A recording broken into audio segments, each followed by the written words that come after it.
আজকে একটা সবজি বানাবো, যে পটল, কপি, পনির, মটরশুঁটি, কুমড়ো, আলু দিয়ে একটা সবজি বানাবো। হ্যাঁ, মিক্স ভেজ বানাবো। এই যে এবার কপিগুলো একটু, এই যে জল বসিয়ে দিয়েছি, কপিগুলো একটু ভাপিয়ে নেব।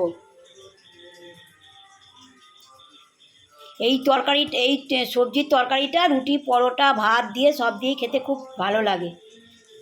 রেসিপিটা দেখুন, দেখে একবার ট্রাই করে মানে রান্না করবেন, দেখবেন খেতে খুব ভালো হয়। সবজির তরকারিটা যে বানাবো তার এখানে আদা দিয়ে দিয়েছি, দুটো কাঁচা লঙ্কা দেবো, আর একটু জিরে দেবো, একটু জিরে দিয়ে দিলাম, আর ওর সঙ্গে একটু কাজু আর কিশমিশ দেবো, আর একটা টমেটো দিয়ে দেবো, দিয়ে এটা একটু মিক্সিতে পেস্ট করে নেবো। যে কপিটা ভাপানো হয়ে গেছে, ঢেলে নিয়েছি। এবার কড়ার মধ্যে তেল দিয়ে এই সবজিগুলো, পটল, পনির আর আলু, এগুলো সব ভেজে নেবো। একটু তেল দিয়ে দিলাম,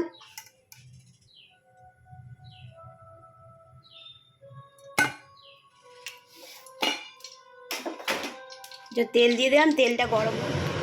এবার এই যে তেল গরম হয়ে গেছে, এবার পনিরগুলো দিয়ে দেবো।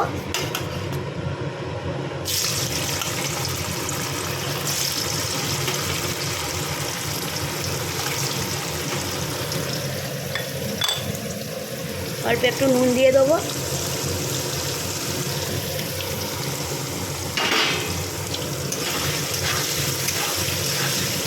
পনির ভাজা হয়ে গেছে, তুলে নিয়েছি। এবার কপিগুলো দিয়ে দেবো, কপিগুলো দিয়ে দিলাম।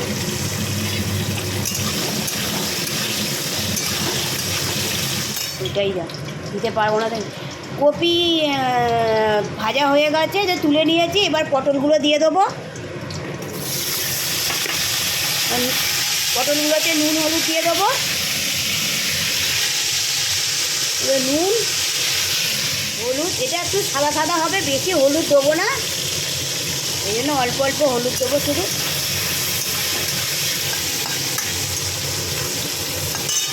এই যে একটু চাপা দিয়ে দেবো, পটলটা একটু সেদ্ধ হবে। যে পটলগুলো ভাজা হয়ে গেছে, এবার তুলে নেব। একবারে ফোড়ন দিয়ে এই আলু আর কুমড়ো দিয়ে দেবো। এবার ফোড়ন দিয়ে দেবো হচ্ছে, একটু 5 ফোড়ন দেবো, একটা শুকনো লঙ্কা দিয়ে দেবো, দিয়ে ফোড়নটা একটু ভাজা ভাজা হয়ে গেলে এই আলু আর কুমড়ো, মটরশুঁটি দিয়ে দেবো। এবার 5 ফোড়ন আর লঙ্কা ভাজা হয়ে গেছে, এবার এই কুমড়ো আলুটা দিয়ে দেবো। এবার নুন আর হলুদ দিয়ে দেবো, নুন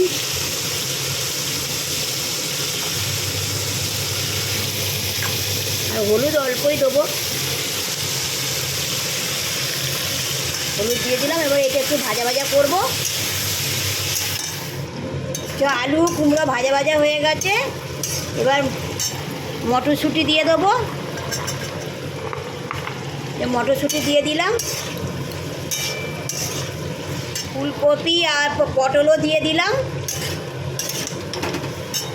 দিয়ে এই যে মশলা, এতে কাজু বাদাম, কিশমিশ, আদা, কাঁচা লঙ্কা, টমেটো সব বাটা আছে, দিয়ে দেবো। দিয়ে দিলাম, জিরে সব বাটা আছে এর মধ্যে, সঙ্গে এগুলো একটু ভালো করে কষিয়ে নেবো। যে আলু, কুমড়ো, ফুলকপি, পটল সব মশলার সঙ্গে ভালো করে ভেজে নিয়েছি বা কষিয়ে নিয়েছি। এবার জল দিয়ে দেবো, একটু মাখা মাখাই হবে, অল্প জল দেবো,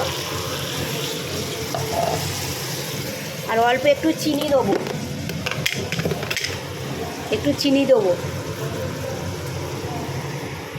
জল দিয়ে দিয়েছি। দিয়ে এবার ফুটে গেছে, এবার একটু চাপা দিয়ে দেবো। এই যে আলু কুমড়ো সব সেদ্ধ হয়ে গেছে, এবার এই পনিরগুলো দিয়ে দেবো, দিয়ে এবার নামিয়ে নেবো। এই যে পনিরগুলো দিয়ে দিলাম।